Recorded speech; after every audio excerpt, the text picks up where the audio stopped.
జై శ్రీకృష్ణ అండి. ఓం శ్రీ పరమాత్మనే నమః. శ్రీమద్భగవద్గీత అథ పంచదశోऽధ్యాయः. శ్రీభగవానువాచ ఊర్ధ్వమూలమదశాఖం అశ్వత్థం ప్రాహురవ్యయం ఛందాంసి యస్య పర్ణాని యస్తౌ వేద స వేదవిత్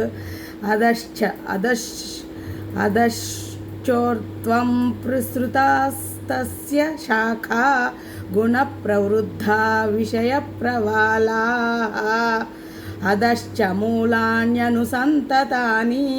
కర్మానుబంధీని మనుష్యలోకే నరూపమస్యేహ తథోపలభ్యతే నాంతో నచాదిర్న చ సంప్రతిష్ఠా అశ్వత్థమేనం సువిరూఢమూలం అసంగశస్త్రేణ దృఢేన చిత్వా తతః పదం తర్పరిమార్గితవ్యై యస్మిన్ గతా వర్తంతి భూయః తమేవ చాద్యం పురుషం ప్రపద్యే యతః ప్రవృత్తిః ప్రస్తుతా పురాణీ నిర్మాణమోహాజితసంగదోషా అధ్యాత్మనిత్యా వినివృత్తకామాః ద్వంద్వైర్విముక్తాః సుఖదుఃఖసంగైర్గచ్చన్త్యమూఢాః పదమవ్యయం తత్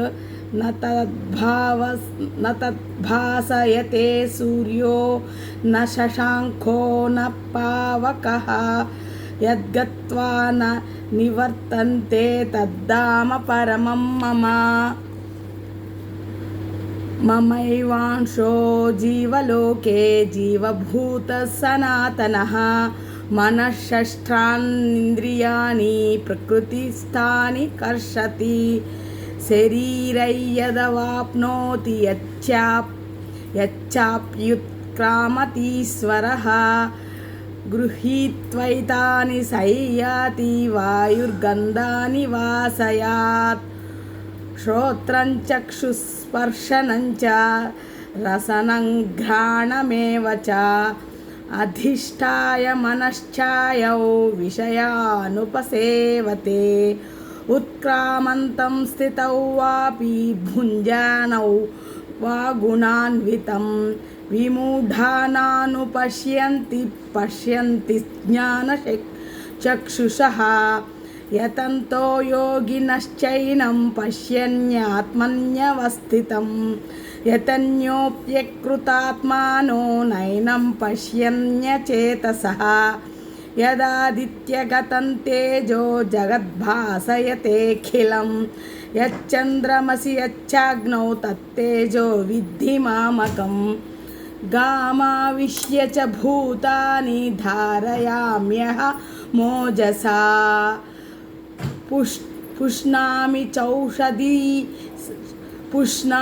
చౌషధీ సర్వా సోమో భూత్వా రసాత్మకః అహౌ వైశ్వానరో భూత్వా ప్రాణినాం దేహమాశ్రితః ప్రాణాపానసమాయుక్తః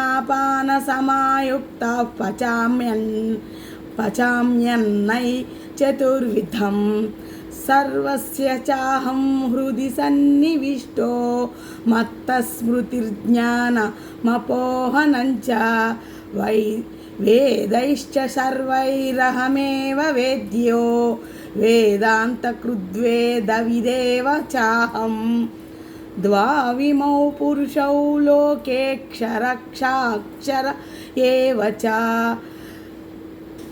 క్షరః సర్వాణి భూతాని కూటస్థోऽక్షర ఉచ్యతే ఉత్తమః పురుషస్త్వన్యః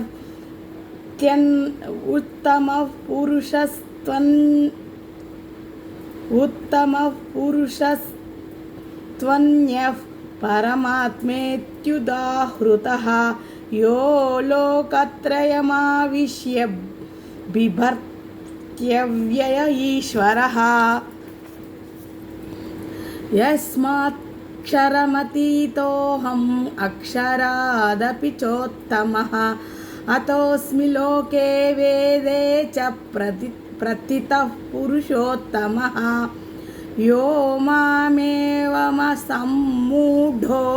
जानाति पुरुषोत्तमम् स सर्वविद् भजति मां सर्वभावेन भारत इति गुह्यतमं शास्त्रम् इति मुक्तं मया नघ एतद्बुद्ध्वा बुद्धिमान् स्यात् कृतकृत्यश्च भारत ॐ तत्सदिति श्रीमद्भगवद्गीतासु उपनिषत्सु ब्रह्मविद्यायां योगशास्त्रे श्रीकृष्णार्जुनसंवादे पुरुषोत्तमयोगो नाम पञ्चदशोऽध्यायः।